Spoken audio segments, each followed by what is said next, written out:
Yudhishthira, do you want to stop this game? No, said Yudhishthira. Let's play.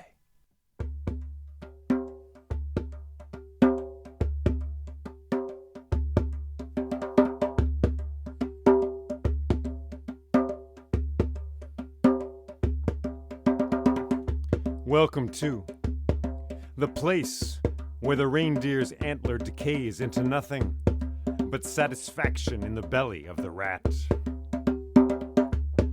Welcome to the rusted key, kept underground for 1,000 years by the janitor of the impossible. Welcome to the space between the stars. Welcome to this tangle of wind. Welcome to this stone. Welcome to what sugar does to your blood. Welcome to the ATM machine that is the door to the underworld. Welcome to the Crane Bag Podcast. I am Jay Leeming.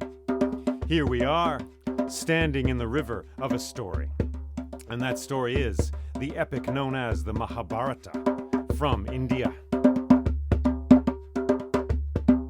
What's happened so far? Well, lots of things have happened. Cells have divided. Equations have led to other equations.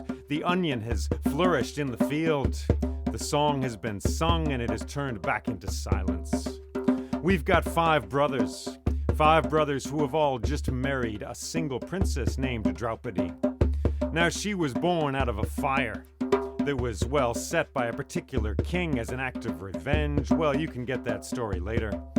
If you're confused, confusion is one of the ways in which this story goes to work on the muscles of our body. One of the ways it gets to our hearts is by this strange, tangled, muddled world of riddles and actions taken and consequences taken after.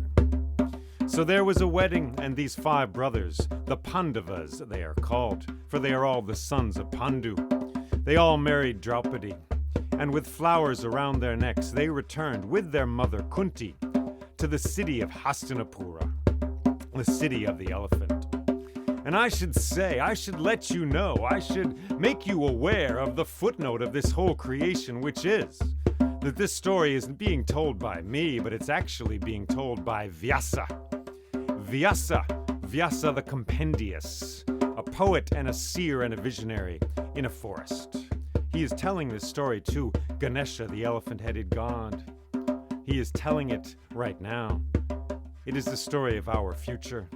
It is the story of our past. He is there. The leaves are in the trees. The wind is whispering in the way it whispers, and the birds are singing.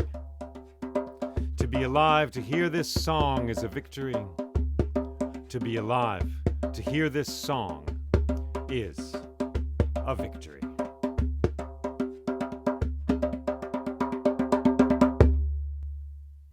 And so Vyasa said.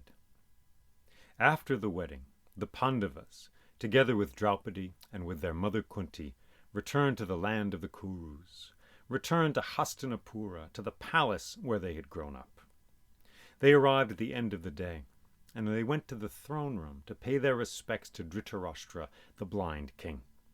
They stood before him, resplendent with the flowers from the wedding ceremony still around their necks. And Dhritarashtra looked down at them and said, "Welcome, my nephews. Welcome home. Congratulations on your wedding. We have a gift for you, a marriage gift, we could say. Duryodhana, my son, are you there?" "Yes, father," said Duryodhana. And Duryodhana came out to the middle of the throne room, and he laid a map down on the floor. And he said, "A kingdom is its people, but it is also its territory. My cousins, as you know, both sides of our family have a claim on the throne.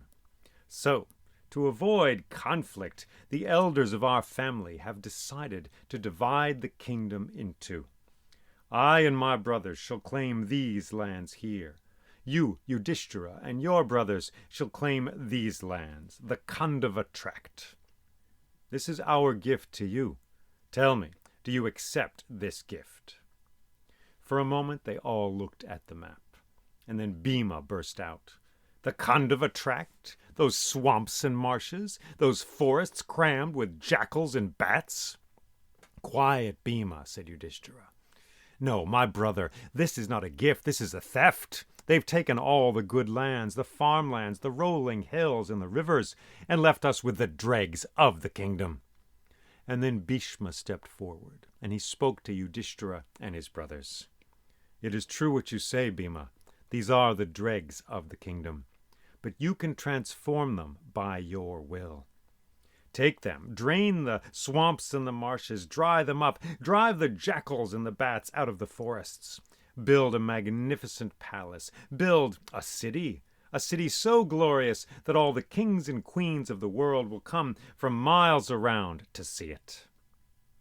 Yudhishthira listened to his words, and then looked up at Dhritarashtra on his throne. We accept this gift, he said, and we bid you farewell. And they all turned and walked from the throne room. And as they walked down the hallways, Draupadi spoke and said, Yudhishthira, my husband, I am a princess. I deserve a palace, and now you tell me we're going to live in a swamp? Why did you say yes to this offer? Why did you agree to this deal? Because, said Yudhishthira, it is the right thing to do. And then darkness fell, and the starlight shone down, and everyone slept. And in the morning, the Pandavas, together with Draupadi, went to the western gate of the palace. And Kunti was there, their mother, and she embraced each of them in turn. Take care of yourselves, take care of each other. And then she embraced Draupadi with the tears sliding down her face, and she said, Take care of yourself, dear girl, take care of my sons, please. I will, said Draupadi. And then servants brought white horses for them, and they got on those horses, and they rode away from the palace. They rode through the city, and they spent the day traveling through the forests until they came to the Yamuna River. And the next day they crossed that river by boat. And as they crossed those waters, they took the garlands from their weddings from around their necks and put them into the waters, and watched the currents taking them away. And then they got to the other shore, and they journeyed inland through thickets of dense brush and forests crowded with thorns, and before long they came to a great swamp, and they knew they had come to the Khandava tract. But they struggled and trudged through that swampy place. But it was hard going. Draupadi got muddy, she tore her sari, and the princes as well. They were used to trouble, but not like this. They'd grown up in a palace. They were used to living in the lap of luxury, and now there was hunger and thirst and biting insects and mud and drudgery. But finally they came to some higher ground, and they camped there for a few nights. But even there their troubles were not over. For one morning they awoke to find many birds in the trees, all of them going south. And later that day there were deer, many of them going south as if flushed out of where they had been by some great force.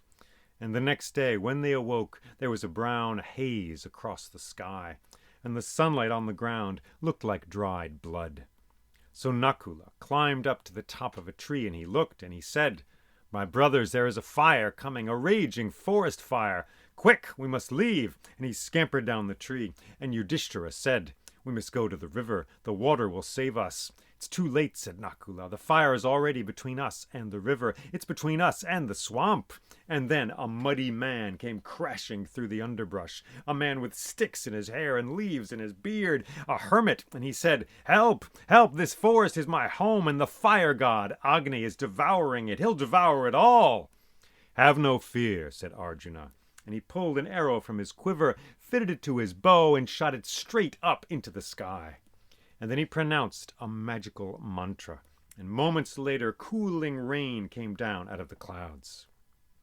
They all looked up, astonished. They looked up into the sky as the rain pattered down onto their faces. So for many days that fire drummed and thundered around them, but the place in the forest where they were was protected by the astras which Arjuna used to keep the forest filled with cooling rain. And finally, after many days, Nakula climbed a tree, and he reported. He said, The forest is nothing but ash and wreckage, but this place has been saved. And he came down from the tree. And then the hermit went to Arjuna, and he knelt down and touched his feet. And he said, "Prince, thank you for what you have done. You have saved this forest. You've saved my home. Tell me, what gift do you desire? For I wish to give you a gift." Arjuna looked at this muddy hermit in his rags, and he said, "Thank you, but we need no gifts." "Nonsense," said the hermit, and he blinked his eyes, and in a flash he became a boy of about 12 years of age. And he said, "Nonsense, for I am Maya, the cosmic architect, the master of illusion. Tell me what you desire, and I will give it to you." Arjuna looked at Yudhishthira, and Yudhishthira remembered the words of Draupadi, and he said, "Could you build us a palace?" "A palace," said Maya. "Yes, I could build you a palace, a glorious place. There will be a golden bridge leading to the front door, and it will be made of many numerous rooms, resplendent with jewels and fine stones from all over the world. There will be a circular room where the Brahmins can gather and chant the Vedas that are the soul of this world. There will be gardens, many of them, with pools of water, one trickling into the other. And there will be fruit trees and trees where the birds can gather and sing their amazing songs. There will be a garden that is only an astronomical observatory, where you can go and look in the reflecting pools at the stars and the planets moving through the sky. And at the center there will be a great assembly hall made of blue and of golden stone, with windows in the ceiling through which the sun will come streaming down like pillars of gold itself. Yes, that is what I will make for you." "When will this palace be finished?" said Yudhishthira. "It is finished," said Maya, and he turned into a sparrow and flew into the trees. Amazed, they followed this sparrow deeper into the trees, the rain still sparkling and dripping down onto them. And then they came to the edge of those trees, and they looked, and there was a golden bridge. And it led to the great gate of an immense palace, and there were 33 towers to this palace, and numerous rooms made from stones taken from all over the world.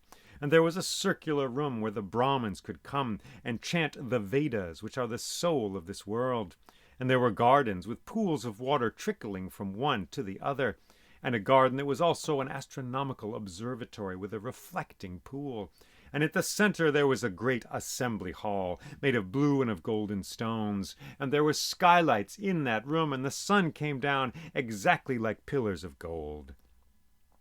And this sparrow, who was Maya, the cosmic architect, the master of illusion, this sparrow flew high up to the top of that room and flew in a circle, spinning round, and sang a glorious song. And then the sparrow flew out a window and was gone. Well, that very day they christened that palace Indraprastha, in honor of Indra, the king of the gods.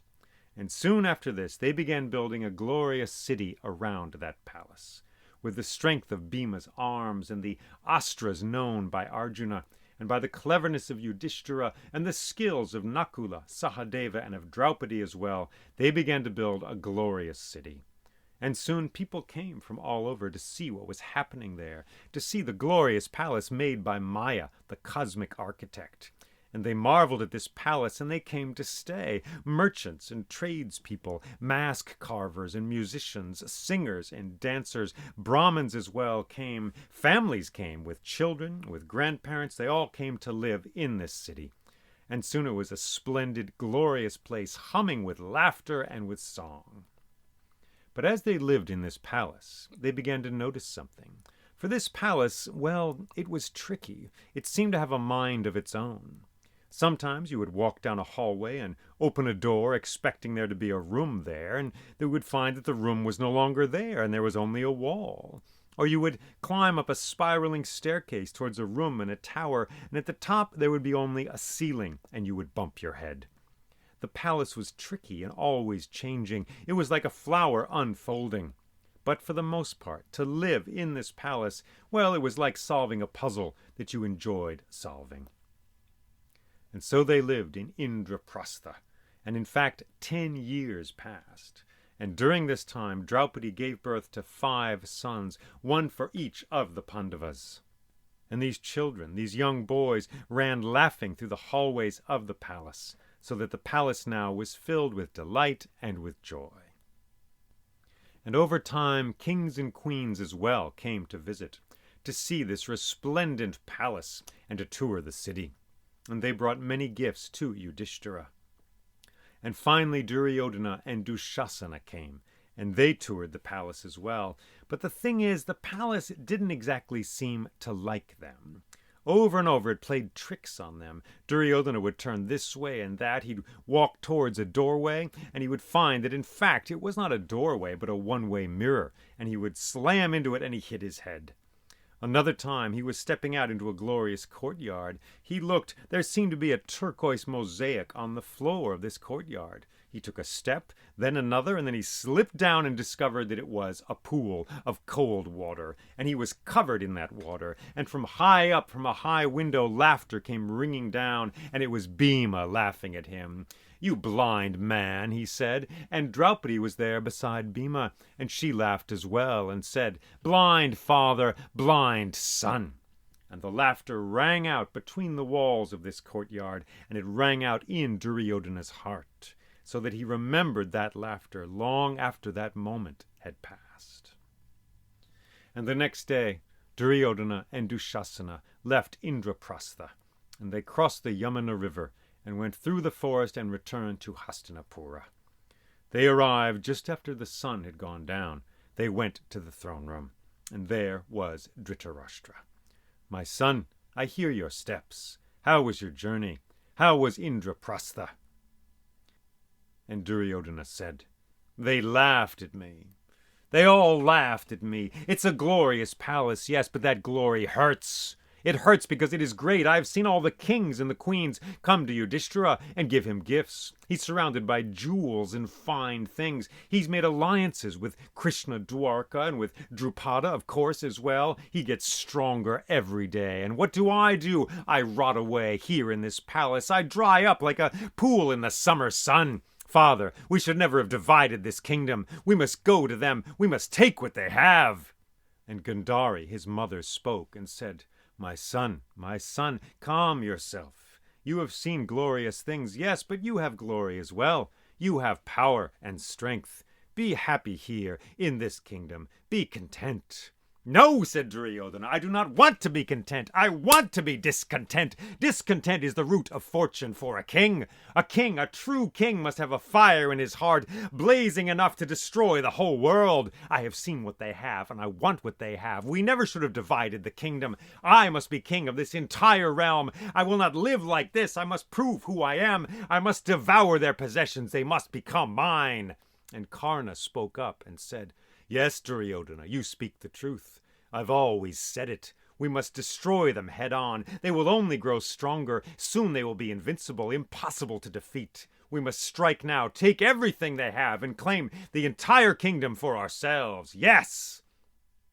And then Shakuni spoke up. Shakuni, Gandhari's brother, uncle to Duryodhana. And he said, "Duryodhana, your words are true words. My nephew, these are good things you say. Yes, a king must have a desire in his heart, a fire bright and strong enough to devour the world. It's true. But to make war, well, it is a costly thing. There is another way to take from Yudhishthira everything he owns, and I know this way." "What is this way, uncle?" said Duryodhana. "We will invite Yudhishthira to a game." "A game, yes. The world loves games. Bees, birds, everyone loves games. Yudhishthira, I know, loves games. And the thing is, though he loves to play games, he never wins. We will invite him to a dice game. Yes, we will gamble. We will gamble with him, and I tell you, though he always loses, I always win. Long I have studied these games. They've been part of my life from when I was small. I know their strategies, the secret throws, the special combinations of the dice. I tell you, Duryodhana, we will play a game, and Yudhishthira will lose, and we will win." I like this, said Duryodhana. "This is a good way to take from him everything he owns." And then Dhritarashtra spoke up, the blind king. "I do not like the idea of this game. It will bring trouble."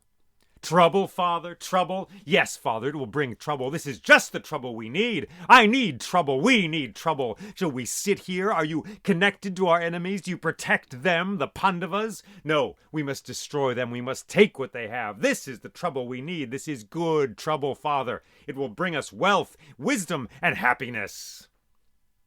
So Shakuni, Duryodhana, Karna, and Dushasana all went off to plan this game. And Dhritarashtra was left in the throne room with his queen Gandhari. And Gandhari said, "Remember the jackal, my husband." "Yes," said Dhritarashtra, "I remember the jackal. Jackals howled the night Duryodhana was born. They howled at the edges of the sky. And a sage came in the darkness. Even now I can hear his bare feet against these very stones in this room. And he came to me and he said, I must choose the life of my son or my kingdom, the life of my son or the fate of my entire family. How could I kill my son? I could not do that. No, I could never do that." "So love," Gandhari said, "love will be the ruin of the world." "Call it love," said Dhritarashtra. "Call it fate. This destiny was laid down for us long, long ago. I have done the best I can. All we can do is go forward into the dark." And he took Gandhari's hand, and the two of them walked away from the throne room into the shadows.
So the next day, a messenger went on a white horse from Hastinapura to Indraprastha, and he arrived in the throne room of that palace, and he delivered the invitation to Yudhishthira and his brothers, the Pandavas.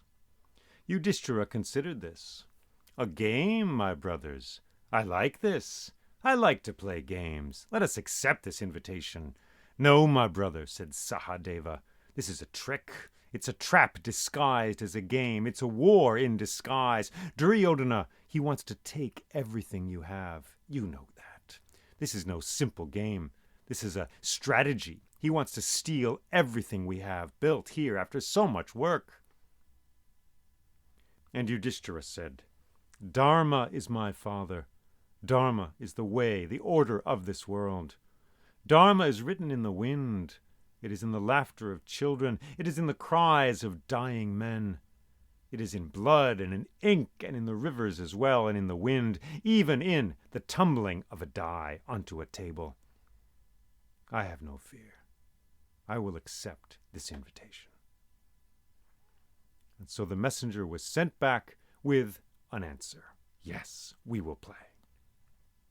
So some days later, the Pandavas arrived together with Draupadi in Hastinapura, and Duryodhana welcomed them and led them to a gaming hall that had been built especially for this occasion.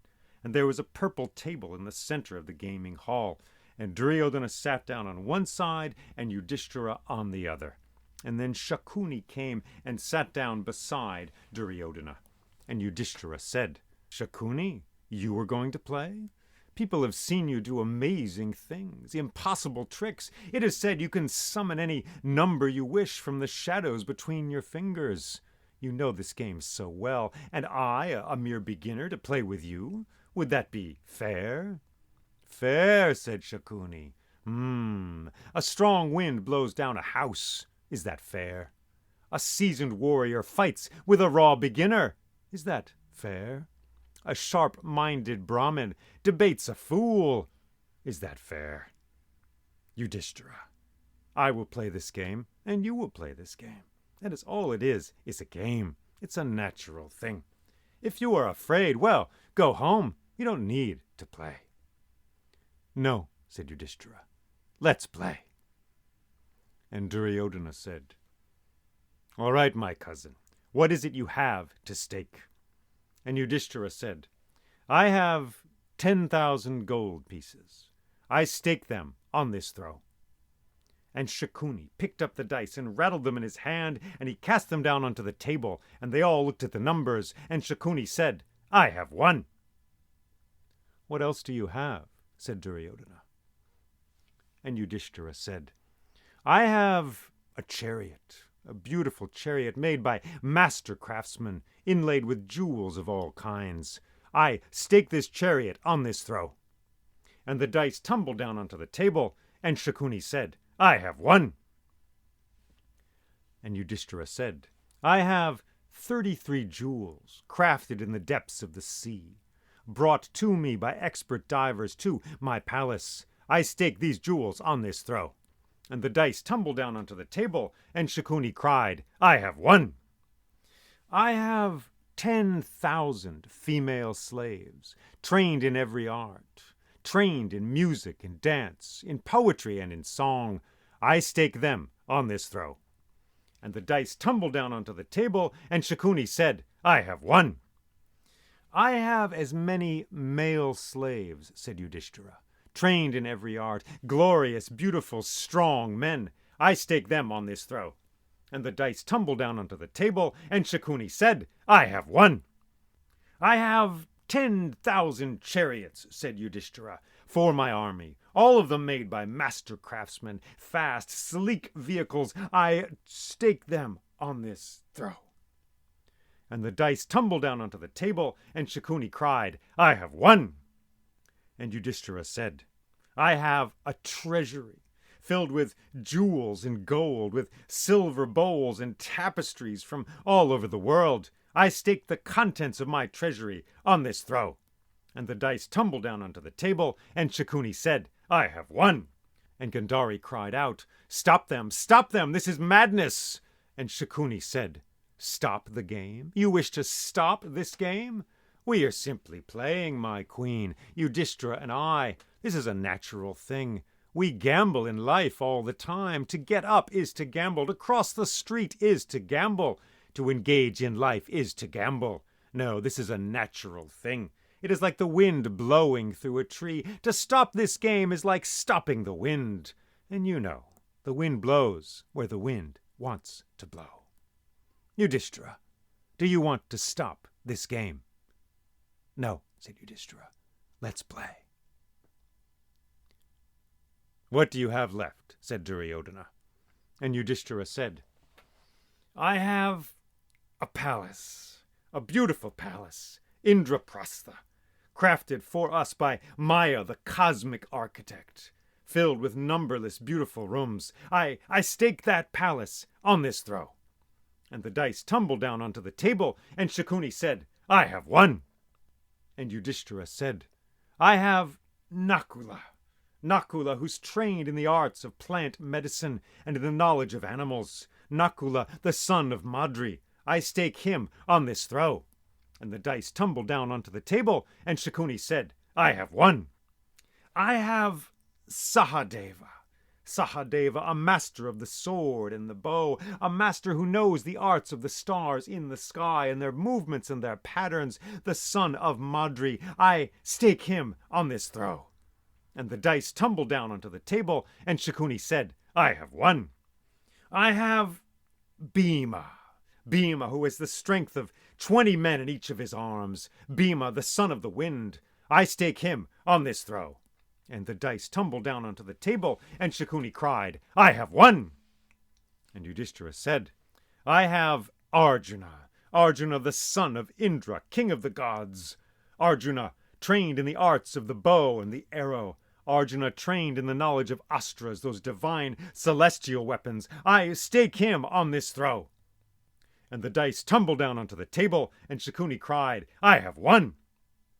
I have myself, said Yudhishthira. myself, the son of Dharma, king of Indraprastha, of the Khandava tract, I stake myself on this throw."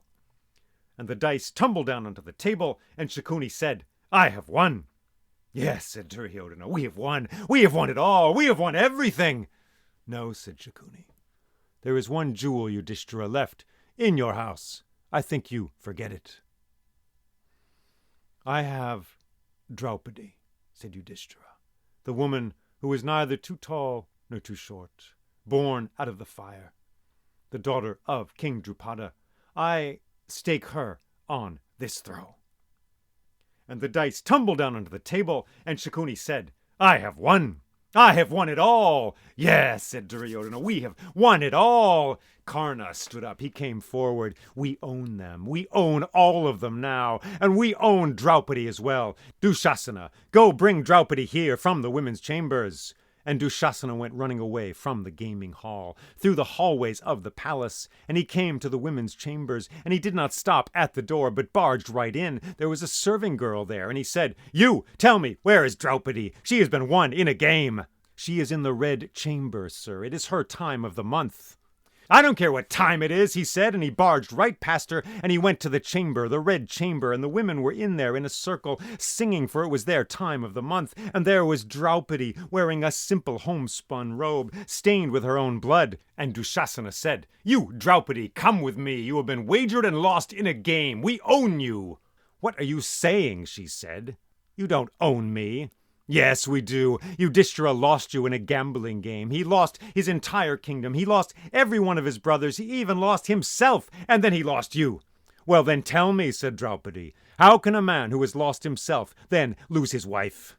"Don't trouble me with questions. You're nothing but a bag of meat. Come with me." And he reached out and took hold of her arms, and he yanked her away from that room and began to drag her away. And she thrashed and cried, but he was a strong man, and he pulled her down the hallway, down and down to the gaming hall, and threw her down in front of everyone there. And Draupadi turned and looked with eyes of fire at everyone there. "What is this? Bhima, Arjuna, Yudhishthira, I see you there, you strong men, you warriors, and you see a woman thrown down in her own blood before you, disgraced in this way, disgrace to all of you, I say. Yudhishthira, where is your Dharma now? Bhishma, tell me, if a man has lost himself, can he then stake his wife?" Everyone looked at Bhishma. "I do not know," he said. "It is a difficult question. Yes, a man who has lost himself has nothing left to stake. But it is also true that a man and a woman joined in marriage are one. I have no answer." And Dushasana said, "She has been well and truly won. They have all been won in the game. We own them." "Yes," said Karna, "we own them down to the stitches of their clothing. All of you, take off your bracelets, your necklaces, put them on the floor." So they began to take off their necklaces and their bracelets and their rings, and they put them down on the floor of the gaming hall. And then Karna said, "Your clothes, too, your fine clothes, Draupadi as well. We want to see her naked." So the Pandavas began to remove their glorious clothes, leaving only their homespun garments beneath. And Draupadi, she closed her eyes, covered her face with her hands, and did nothing. So Dushasana came towards her, lurking at her like a bear. He took hold of her sari with both hands, and then Draupadi reached up into the sky, clasped her hands together, and she called out the name of Krishna. Krishna the preserver, Krishna who is Vishnu incarnate, Vishnu who is the great ocean upon which Vishnu sleeps, Vishnu the preserver of this world. And Dushasana yanked on her sari, but there was more clothing beneath. He pulled on it again and again. It seemed to have no end. More and more clothing kept coming off of her, and still, her eyes closed, she murmured her prayer to Krishna, and the clothing kept coming and coming. Her sari had no end, and finally he tumbled down into the floor of the gaming hall in defeat. "A miracle," said Bhishma. "A miracle has happened before our eyes." "It's no miracle," said Karna. "She is simply wearing layers and layers of cloth." And Duryodhana stepped forward, and he slapped his thigh. "Aha!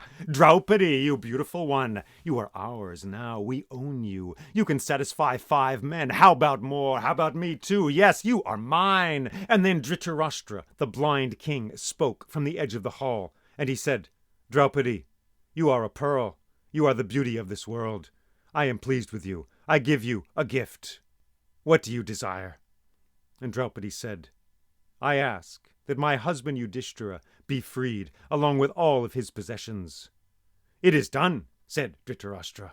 "But choose something else, a second gift, choose." And Draupadi said, "I ask that all my husbands be freed, along with all of their possessions." "It is done. They are free. They have all their possessions back. But choose a third thing, something for yourself. Now, what do you desire?" "No," said Draupadi. "I ask for nothing for myself. For desire devours all beings and destroys Dharma. Greed is the ruin of this universe. I refuse greed. I ask for nothing for myself." And Karna spoke and said, "They were drowning. They were drowning, and Draupadi is the boat which takes them safely to the other shore." And Dhritarashtra said, "You are free to go, my nephews." And slowly they picked up their bracelets and their earrings and their necklaces and their jewels, and they put them on. And slowly they put on their glorious clothes, the cloaks and robes they had worn. "We bid you farewell," said Yudhishthira. And they turned, and they walked out of the gaming hall and through the hallways of the palace. There was silence, and then Gandhari spoke. "Stop them! Stop them! Bring them back! Duryodhana, you have lit a fire. That fire will devour the whole world." "She's right," said Karna. "They are going away bitter, angry. They will only get stronger. They will try to destroy us. They will come back." And Shakuni said, "We will invite them to one last game, one last throw. At stake will be the entire kingdom. We will either destroy them, or they will go into the forest for many years, so that we may become stronger." "Yes," said Duryodhana. "Dushasana, go, get them." And Dushasana went running from the gaming hall. He found them at the north gate of the palace, and he said, "Yudhishthira, Duryodhana says there's going to be one last game. He invites you to one last throw, one last game in the gaming hall. Please, come and play." "What trick is this?" said Arjuna. And Yudhishthira said, "Tell him we will come. Tell him we will play." "No, my brother," said Sahadeva. "Do not do this. It will be ruin for all of us." And Yudhishthira said, "I cannot deny them one last chance to save themselves." And to the messenger he said, "We accept. We will come." And the messenger ran back to the gaming hall with the news.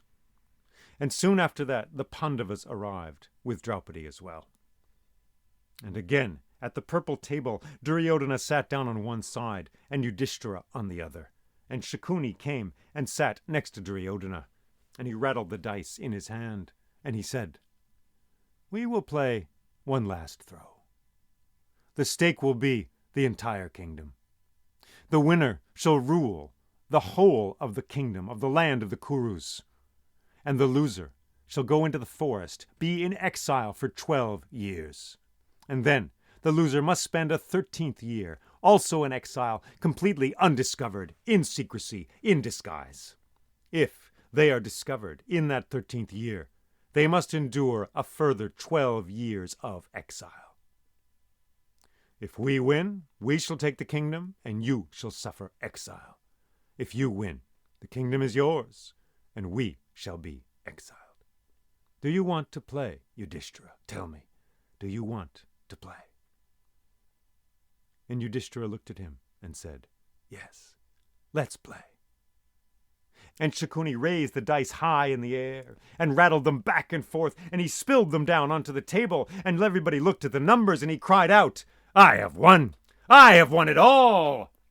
And Bhima stood up and said, "Yes, you've won. You've won death. You've won destruction. I swear here and now, I will rip open Dushasana's belly someday, and I will drink his blood like a lion. And you, Duryodhana, you who bared your thigh before us, your sweaty thigh, I swear I will break that thigh." And Dushasana said, "You rumble, you buzz, you bellow. It's nothing. You're just a big bear, a big cow, big old scary Bhima, big scary Bhima." And Draupadi came forward, and she took her hair in her hands, and she unbound it so it tumbled down to her hips. And she said, "Dushasana, listen to what I say. I swear, I unbind my hair now, but I will not bind it up again until first I rinse it and wash it in your blood." And Arjuna came forward and said, "Yes, and Karna, I will kill you. I swear it, and I will do it. May the sun go out. May the mountains, the Himalayas, spill from their roots and fall into the sea, if I do not accomplish this." And Karna said, "Say all you want, big man. Swear your mighty vows. But wherever you go, I will always be ahead." And then the Pandavas turned and walked silently out of the gaming hall. And they walked through the hallways of the palace until they came to the palace garden. It was late afternoon, and they walked past the reflecting pool where Shantanu had once spoken to his son, Bhishma. And they walked beneath the great spreading mango tree, where once they had played with toy chariots with their cousins. And they walked through the hallways of the palace until they came to the northern gate of the palace. And then they walked out into the city streets. And in the gaming hall, they listened to their steps going away until those steps could no longer be heard. And then Gandhari said, "Vyasa, you who are composing this poem, you who are narrating these moments, come to us now. Come with your divine vision. Tell us what you see." So I entered the poem, and I sat down on a yellow cushion between Gandhari and Dhritarashtra, the blind king. And I said, "The Pandavas have left the northern gate of the palace, and they are walking through the city streets. Those streets are lined with everyone who lives in the city. Young and old men and women, children holding their parents' hands, women with brass pots on their heads. They all watch silently as the Pandavas walk towards the north gate of the city. Yudhishthira comes first, and as he walks, he looks far ahead, his mind and heart focused on Dharma, the great law of this world. And behind him comes Bhima, the son of the wind. And as he steps on the earth, he imagines the soldiers of Duryodhana's armies beneath his feet, being crushed to death. And Arjuna comes next, and he looks at the dust from their steps, rising up and being scattered away. And in that dust he sees all the soldiers of Duryodhana's armies, all the soldiers which he will kill in the war which is sure to come. And then comes Draupadi, and in her eyes a fire is burning. And then come Nakula and Sahadeva, and in their hearts swords are being sharpened.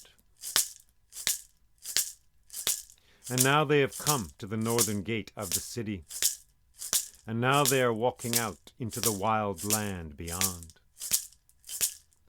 They are walking near some low hills. The dust from their steps is rising, and now that dust has covered them so that I cannot see them anymore.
Oh, well, it's just a festival of meanness there at the end, isn't it? All right. Thank you for listening to this story. Thank you for attending. Thank you for attending to its images, its river of images, told by thousands of storytellers over thousands of years. Wild. The dice game. Maya, the cosmic architect, coming to them in the forest. The Pandavas and Draupadi, standing before Dhritarashtra, the blind king, with the flowers from their wedding still around their necks. The fire burning the forest. The assembly hall of blue and golden stone. As always, I invite you into the story. This is not my story. I didn't make it up. I'm carrying it, and I offer it to you. It is ours. It is not mine, certainly not mine. It comes from India. It lives in that ground, but it lives in the earth we all walk, the earth which is the rememberer of stories.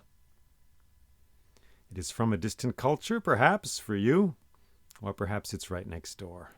Either way, it can be your story if you go inside it. I invite you to think back over those images, the ones I didn't mention, the ones I forgot, that maybe you will remember when I most need it, when you most need them. Think back over those places. They come in glory from their wedding, and then they're sent off, the kingdom divided. They're sent to the Khandava tract, swamps and marshes. And Maya, the cosmic architect, builds them a palace. They make that place beautiful by their will, as Bhishma says. I love the philosophies, the ideas, the ways of living just woven into this story.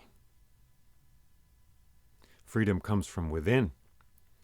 That's often what it seems to be saying. Take those marshes, those swamps, and you can make them glorious. Take the life you've been given, whatever it is. Take the situation you're in, the house, the mortgage, the marriage, the relationship, the parents, the genealogy, the body you were given, and make of it a glorious palace that the world will come to see. Are the Pandavas just luxury pretty boys? Well, in a way, yes, but they do need to suffer. And they do suffer. Some of it's between the lines here, but they and Draupadi, they go to the sticks, the boonies, as someone might say, away from where it's at, out into the wilderness. They do that twice. The first time they make Indraprastha, that palace, and then we have the big departure at the end. I'm reminded of that story I heard somewhere about a Buddhist man living with his family just over the mountains from Tibet, I believe it was. And the Westerner was like, "You're going to Tibet, right? Sometime in your life." And he was like, "Why would I go there? Why would I go there?" Because enlightenment is right here, can be found. It's here or nowhere else. Forget the big trip. Forget the big journey. The big journey is to stay here. Now in this story, we'll see if that actually happens, but it comes to mind when they go to the swamps and the marshes of the Khandava tract and make them glorious and beautiful. And we see, well, good and bad. What is good and bad? We see Duryodhana disgraced, laughed at by Bhima and by Draupadi when he falls into the water, when he's tricked by the palace that is so clever and tricky. And that laughter has repercussions. Over and over in this story, we see action and reaction. We see decisions made and then consequences. Where does it all begin? It's hard to say. But certainly they get this palace. Duryodhana falls in the water. They laugh at him, and he is angry. Was he angry anyway? Sure, but it's just more fuel for the fire. And then this wonderful, horrible dice game. Wow, it's just cool. I feel the momentum of it once it begins. Of course he's going to go all the way. What can he throw down? Well, perhaps the whole universe, his whole universe. Yudhishthira gambles everything, even his brothers, even himself. Even himself he loses. Why does he gamble? Why does he like gambling so? Why does Bhishma not stop the gambling? Could he? Why does no one stand up and say this is madness? Well, Gandhari does. But Shakuni sort of talks everyone out of it. I don't know. That's a big question. But it seems to me that Yudhishthira is the child of Dharma. Dharma, the way, the order of the universe. Dharma, that which supports. Dharma that makes everything what it is. That makes a frog, a saxophone, a knife, and a spoon, a spoon. That which makes us who we are. He trusts in that. And it's easy to see how Dharma is revealed in things like a river. You dam the river and the river will still flow and it'll just make a puddle. It'll make a pond, a lake now. You build your house on a barrier island and the hurricane comes. It is the dharma of hurricanes to come, and you put your house in, well, a dangerous place. And it goes from generation to generation. So in randomness, that's perhaps the place where it's hardest to see. Like cause and effect. You go outside on a cold day, you get cold. You fall asleep in the sun in the summer, and you get a sunburn. But in the rolling of a die, it's harder for us to see the chain of events, the sequence of cause and effect that leads a particular number to come out, right? Whatever it is. If we could see it, if we could predict all the ways in which that little die, that piece of bone or plastic, bounces out of our hands and across the table, well, then we could predict what number would come up. Then we could see what would happen as clearly as we can see, when a wind blows, it blows the leaves out of the trees. But we can't see all those stages of cause and effect because it's too complicated. It happens too fast when a die rolls across a table. But in a larger sense, so Yudhishthira trusts in that there is no randomness, I guess. Even in randomness, the dharma of the world is expressed. But in a larger sense, he also, he knows perhaps that Shakuni is cheating. It's very clear in the original, Shakuni cheats. He's an expert cheat, and so of course he always wins. And Yudhishthira sees within that a larger pattern, and he always has faith that there is a larger pattern, no matter what happens. Think of all that happens in the world. Horrible things happen. I don't need to tell you. Look at the news. People die. They're killed. They kill themselves. Illnesses come. Random violence. Innocent people die for no reason. And is there an order to it? In the Christian world, we might say, do we have the faith that God has willed this? God has decided this.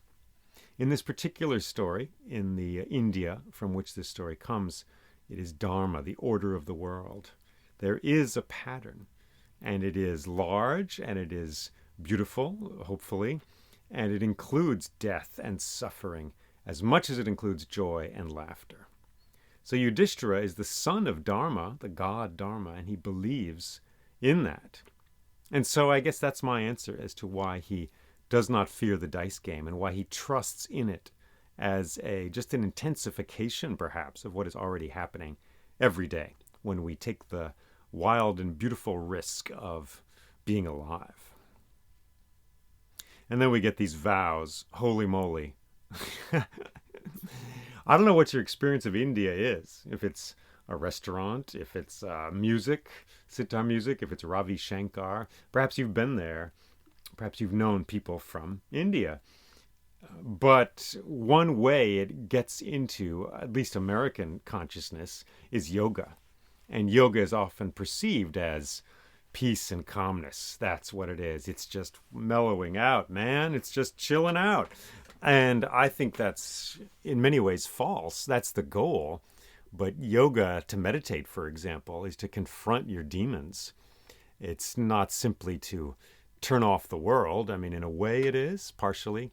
But it's to open yourself to what's inside. And there's some ferocious things in there. There's some nutty things in there. There's some rough things in there. So in this story, here we are in India. If you're expecting one big yoga mat, if you're expecting lotuses floating on water, peace and calmness, well, we have a scene of brutality and just horribleness, lunatic horribleness that's, as bad as anything you can think of in a story. Dragging Draupadi there in her own blood before all the men. And these horrible vows, I'm going to keep my hair down until I rinse it in your blood. I'm going to kill you. I'm going to rip your belly open, blah, blah, blah. Well, it's invigorating. I mean, in a way, it's horrible, but it's, we shall see what will happen. The humans that we are, that are in this story, and that are you and I listening to this thing, we try to control the future, perhaps. We want certain things to happen. So that's what a vow is. It's a commitment to making something happen. I vow I'm going to run around the lake. I'm going to run the Boston Marathon. I'm going to earn $1 million. I have control over the future, and that's my vow. I'm going to make it happen. Come hell or high water, I'm going to make it happen. So we shall see if that happens in this story. And of course, Vyasa enters again. He will do this repeatedly. He's telling the story, and then he just sort of jumps in the story at the same time, which is kind of postmodern in a way, and it's just sort of cool. He just jumps in to change things, to talk about it when it needs to be talked about. As for me, well, I'm like you. I'm like any of us. I have a body. I have parents. I grew up in a certain place. I made decisions, and things happened as a result of those decisions. And was it fate? Was it something laid out for me? I'm free, we say in America. I'm free. I can do what I want. But, well, other voices say other things. Well, you're free, but you got to play a melody on the instrument you were given.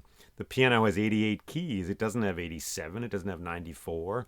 And you can play what you want on that piano, but you can't make it sound like a kazoo or a violin. Even as I say that, there's a voice saying, yeah, I'll make that thing sound like a kazoo.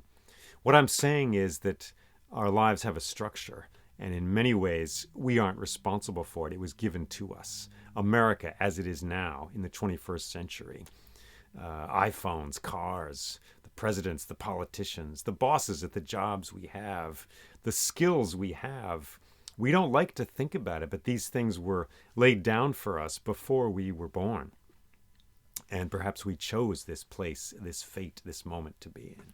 And do we have choice? Yes, we've got choice. I like to think so. But it's within these structures. And so in this story, we see events happening generations before that affect what happens now. Umbalika and Umbika, they turn. One of them turns pale, one closes her eyes. And you get a blind king. And here we are with that blind king years later. And we get a pale Pandu the Pale. Pandu kills those 2 deer in the forest. Bhishma makes his vow. And these things trickle down. It's like geology, events long ago. They change the life we have in the moment, on the scene, in the instant. These characters walking across the palace garden, beneath the mango tree, out away from the city, into the wilderness. Thank you for listening to this. Thank you for giving your attention to this story. Your attention, like a piece of wood you bring to the fire, and the fire burns hotter, and we can all see because of the glow and the heat of this fire, and it will keep us warm. May this story live well in your hearts. May you and I, may we see by means of this story. May it open our eyes and our hearts and every other part of us. Thank you, and take care. I should say thanks to the Patreon subscribers who help make this possible. If you would like to join them, if you're able to join them, please do so. It keeps these stories going so I can put my heart and soul into this story. I'm a professional storyteller. I do gigs. I tell stories to children in schools. I teach storytelling. I do things like that. But having Patreon supporters means I don't have to do that all the time. I can take a day or two and spend it on something larger, bigger, something that pushes me to tell this big story, something that's on the frontier of what I am. Thank you for that opportunity. There are more stories on my website, jleeming.com, and there's more info on my Patreon, patreon.com/storyjl. Thank you very much, and take care.